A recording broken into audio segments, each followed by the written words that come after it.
Well, hi YouTubers, I'm back with 40 Years Meals of Boon, lastly historical one set in the Old West, and it's by Plumley, based on the anthology Under the Western Sky. So, weddings under first again. 3, 2, 1.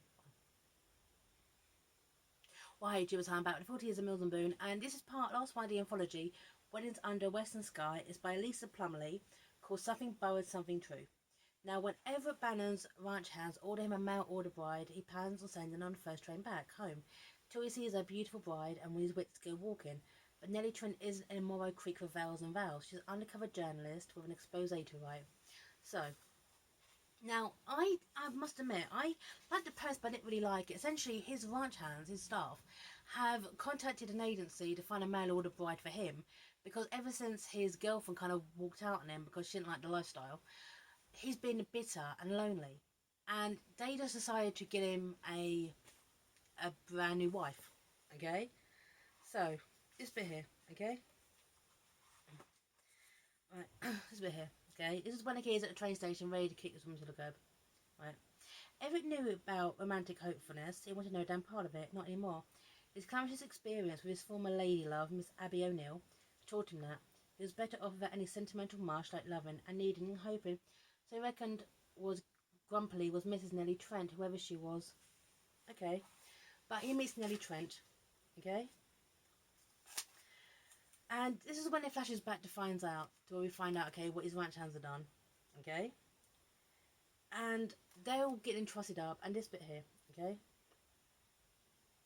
I meant what I said. It was his way. Always have been. I don't want a wife. I don't need a wife. I won't have a wife. You'll change your mind when you see her. Casper laid with an impudent grin. I bet $5 you would. Everett frowned. Have a bet Ryan on me get him out. So basically, his ranch hands, okay, his group, are basically been sending this woman letters, okay, pretending to be him. It's totally born on deception, okay, and it's bit here, okay. This is when, okay, he's still talking, okay, with Oscar and everyone else, and Pedro, and that kind of thing, okay. What we proposed to Miss Trent was not rejection of her, it was merely changing their supposed deal. Unless she refused to accept the return ticket, of course, was still possible. Then what intonation would he do with her? So yeah, he's discussing what to do, okay. And then he finds out, okay, when Nellie shows up, and Nellie's beautiful, gorgeous curly hair, way too good for this world. And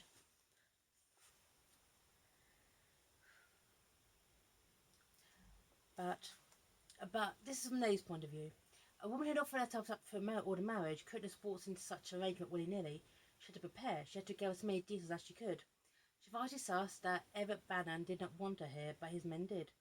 When the charming man with the silver rings to the curly-haired, book-toting poet and a shy-haired young man sitting next to him, to a giant with an enormous appetite and a gingham-lined basket of goodies.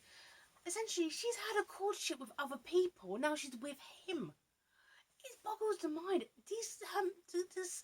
The crew are more interested in her than he is, because basically they've been the ones courting her through these letters. And then it turns out, and one thing I will give, okay, is that Nellie starts playing this part, okay, of being demure and eating one biscuit when she wants to scoff a lot, okay. This bit here. It's far too much to eat all by myself. It's when I eating biscuits. She fibbed demurely, knowing full well she could have gobbled another cookie and another one besides that. She wanted to impress Everett Bannon somehow. She wanted to make him see her. She wanted to learn more about him too. Attempted to fulfill his stated version of her as a dainty flower woman who seemed a good way to do these things. Regrettably, Nellie preferred to be brash and occasional groundbreaking.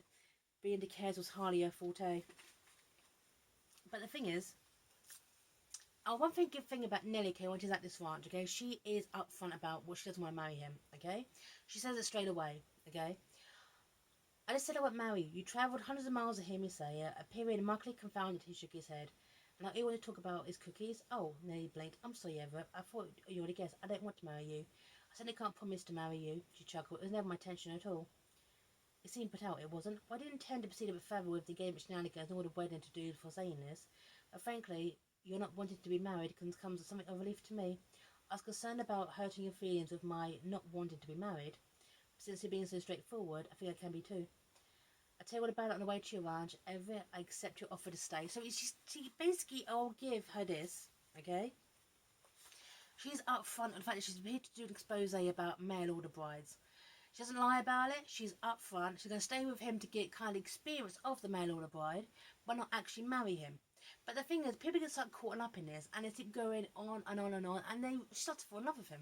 As inevitable, it's Mills and Boon.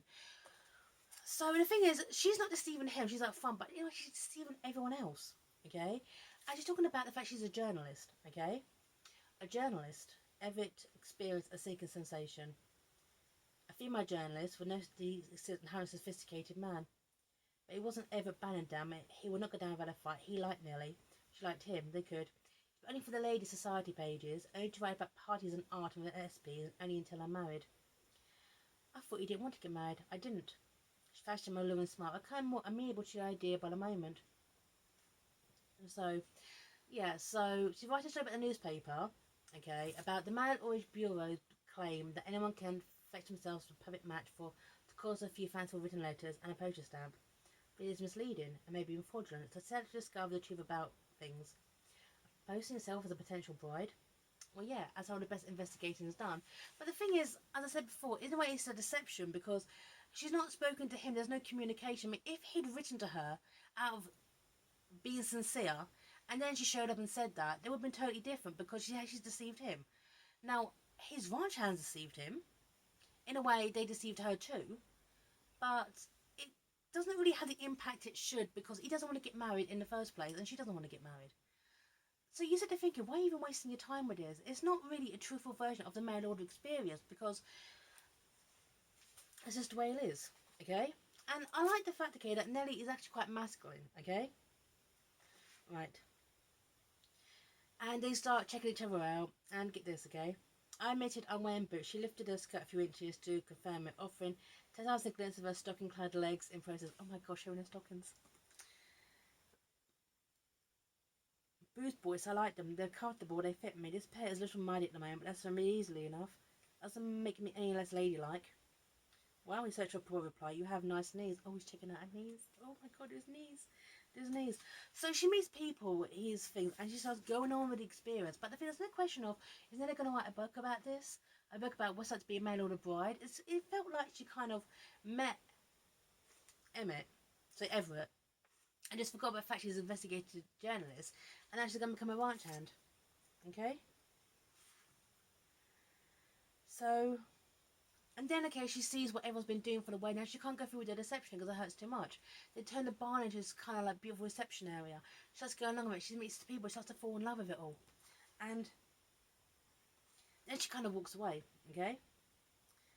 It should have been her wedding day, Nellie realised as she paused over Satchel with an armful of petticoats. It should have been her time to declare love for Everett, dance amidst the hay bales beneath the barn's ribbon bedecked timbers, and find out if Dean and Maybell were right about the fun to be had during the raucous midnight chariot. But basically, Everett runs to her door, runs to her, and they declare their love, and they get back together. And I like the fact, okay, that she's a journalist, but I felt like if this would have been a bit more sincere, he actually had written her letters, he was going into this, and then it turns out that she wasn't interested in him at all, and now he has to generally win her love, and everyone's turned against her because of what she done, and just kind of prove that she actually does care, and she's not just a spiteful investigative journalist. It would have been better, but the fact is, everything was done through deception and kind of lessened the impact. However, Something Borrowed, Something True by Lisa Plumley, she really knows how to put you in the moment, but I think the overall impact could have been better executed. So out of 3 is my least favourite. So, Under Western Sky, Something Borrowed, Something True by Lisa Plumley. Hey, not too shabby, and sign here, 40 years Mills and Boon.